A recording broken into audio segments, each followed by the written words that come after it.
నగదు తక్కువ బంగారం ఎక్కువ.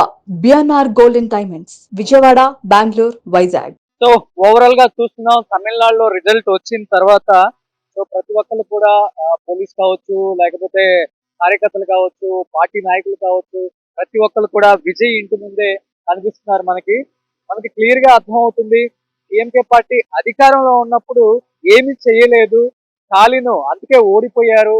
సో వాళ్ళ కుటుంబ ఆధిపత్య పోరు అనేది క్లియర్ గా కనిపించింది. కాబట్టి తమిళనాడు మక్కలందరూ కూడా క్లియర్ గా ఆ పార్టీని ఓడగొట్టారు. సో ఆ నాయకులను ఓడగొట్టారు. ముఖ్యంగా ఆ పార్టీ నాయకుడు, అధినాయకుడు అండ్ మాజీ ముఖ్యమంత్రి స్టాలిన్ ని ఎందుకు ఓడగొట్టారు అనే దానికి చాలా రీజన్స్ చెప్తున్నారు. సో అధికారంలోకి వచ్చిన తర్వాత, ముఖ్యమంత్రి అయిన తర్వాత ఆయన చాలా గర్వంగా ఉన్నారు. చెప్పాలంటే ప్రజల్ని చాలా అవాయిడ్ చేస్తున్నారు. మీరు చూసే కొన్ని వీడియోస్ లో కూడా చాలా క్లియర్ గా అర్థమవుతుంది. ఎవరైనా ఫ్లవర్స్ ఇచ్చినా, ఎవరైనా శాల్వా కప్పినా, ఎవరైనా బుకే ఇచ్చినా కానీ విసిరి వేయటం. సో అంటే ఒక రకంగా చెప్పాలంటే వాళ్ళ క్యారెక్టర్ లో కూడా చాలా చేంజ్ వచ్చిందని చెప్పారు. మీకు చూసుకుంటే బిఫోర్ సీఎం స్టాలిన్ ఇక్కడ ఉండే మీకు కనబడుతుంది, పోలీస్ జోన్ కూడా ఇక్కడ చూడొచ్చు. ఇక్కడ మీకు పోలీస్ జోన్ కనిపిస్తుంది. సో అక్కడ ఒక పోలీస్ జోను, ఈగ కూడా వాళ్ళు లేదనమాట. అంటే ఒక ఈగ కూడా ఇంటి ముందు లేదు, ఒక్క కార్యకర్త కూడా ఇంటి దగ్గర లేదు, గెలిచిన వాళ్ళు కూడా ఇంటి దగ్గర లేరు. పోలీసులు కూడా ఒకటే చెప్తున్నారు, ఇప్పుడు ఇది హై సెక్యూరిటీ జోన్ లోనే ఉంచారు ఇంతవరకు. ఎందుకంటే ఎవరిని కూడా రానివ్వట్లేదు. ఎందుకంటే ముఖ్యంగా కార్యకర్తలు ఎవరు లేరు.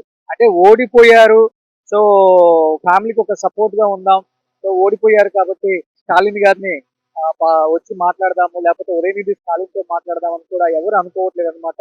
ఎందుకంటే అందరూ కూడా టీవీకే పార్టీ వైపు చూస్తున్నారు. ఎందుకంటే మీకు అర్థమవుతుంది, అక్కడ కూడా మెజారిటీ రాలేదు కాబట్టి కొంతమంది ఆశాభావాలు ఉంటారు. కాబట్టి అలాంటి వాళ్ళు డెఫినెట్ గా టీవీకే పార్టీ వైపు వెళ్ళి సో మెజారిటీ దిశగా పార్టీని ఫామ్ చేస్తున్నారు. కాబట్టి విజయ్కి సపోర్ట్ చేద్దామని ఎంతో మంది అనుకుంటున్నారు. బట్ ఇక్కడ నుంచి కొల్లపేరు కూడా మీకు చాలా దగ్గర.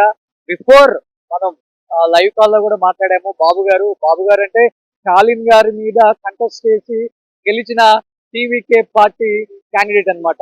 సో ఆయన ఏజ్ లో కూడా చాలా పెద్ద వ్యక్తి. అలాంటి వ్యక్తి సో స్టాలిన్ మీద పోటాపోటీగా ఫైట్ చేసి స్టాలిన్ ను ఓడగొట్టి సో తమిళనాడు మొత్తం కూడా ఒక రికార్డ్ అని చెప్పుకోవచ్చు.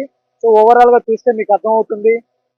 సో ఎవ్వరు ఒక్క మనిషి కూడా లేరు, 2-3 పోలీస్ సెక్యూరిటీ తప్ప స్టాలిన్ ఇంటి ముందు కూడా ఎవరూ లేదు. సో చాలా పిన్ డ్రాప్ సైలెంట్ గా ఉంది ఈ ఏరియా అంతా కూడా. సో ఎటువంటి మీడియా కూడా ఇక్కడ లేదు.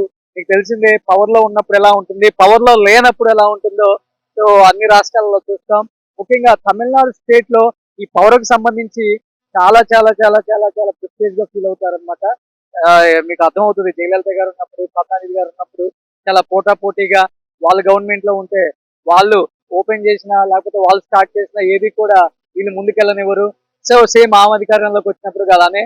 సో మీకు జోన్ కనిపిస్తుంది, ఇక్కడ నుంచి హౌస్ పక్కన ఇది స్టాలిన్ హౌస్ పక్కన మీకు స్టాలిన్ హౌస్ కనపడుతుంది. సో మొత్తం చాలా పిన్ డ్రాప్ సైలెంట్ గా ఉంది ఏరియా అంతా కూడా. కామాక్షి నగర్ ఒకప్పుడు ఎప్పుడు కూడా కిటకిటలాడిపోయే ఈ సీట్లన్నీ కూడా ఈ రోజు ఒక్క మనిషి కూడా, కనీసం డిఎంకే పార్టీకి సంబంధించిన నాయకులు కావచ్చు, గెలిచిన ముఖ్య ఎమ్మెల్యేలు కావచ్చు, ఎవరు కూడా పరామర్శించడానికి సీఎం ఇంటి ముందు, మాజీ సీఎం ఇంటి ముందు వచ్చిన దాఖలాలు కనిపించట్లేదు. ఇక్కడ నుంచి మనం పార్టీ ఆఫీస్ దగ్గరికి వెళ్దాం. మనం వచ్చేటప్పుడు కూడా పార్టీ ఆఫీస్ దగ్గర క్లియర్ గా కనిపించారు. చాలా తక్కువ మంది, లిమిటెడ్, ఒక 50 నుంచి 100 పీపుల్ మాత్రమే ఉన్నారు. ఎందుకంటే main reason, one of the reason, CM Stalin ని ఓడించడానికి కూడా ప్రజలు చాలా చాలా చాలా వ్యతిరేకించారు పార్టీని. ఎందుకు వ్యతిరేకించారంటే సో విజయ్ గెలవడానికి ఒక 4-5 కారణాలు అని చెప్పుకుంటే కొన్ని చెప్పొచ్చు మనం క్లియర్ గా. ఎందుకంటే విజయ్ ఎక్కడా కూడా క్యాంపెయిన్ చేయలేరు, విజయ్ కి ఏ సభకు కూడా పర్మిషన్ ఇవ్వలేదు. మీరు ఒక్కసారి చూసుకుంటే దాదాపు ఈ రోజు 108 నియోజకవర్గాలలో విజయ్ నాకు తెలిసినంత వరకు 34 నుంచి 35 నియోజకవర్గాలలో మాత్రమే విజయ్ క్యాంపెయినింగ్ చేశారు. ఎందుకంటే విజయ్ క్యాంపెయిన్ చేయడానికి పోలీస్ పర్మిషన్ లేదు. అండ్ అతను స్టేజ్లు కట్టి అండ్ పక్కల్ని అంటే క్రౌడ్ ఫుల్ చేయడానికి, లేకపోతే ఆ సభకు వచ్చే క్రౌడ్ ను కూడా రానివ్వలేదు, వెహికల్స్ అలౌ చేయలేదు, అంతగా ఇబ్బంది పెట్టారు. సో ఒక్కసారి డిఎంకే పార్టీ ఆఫీస్ కూడా వెళ్దాం, అక్కడ పరిస్థితి ఏంటో చూద్దాం.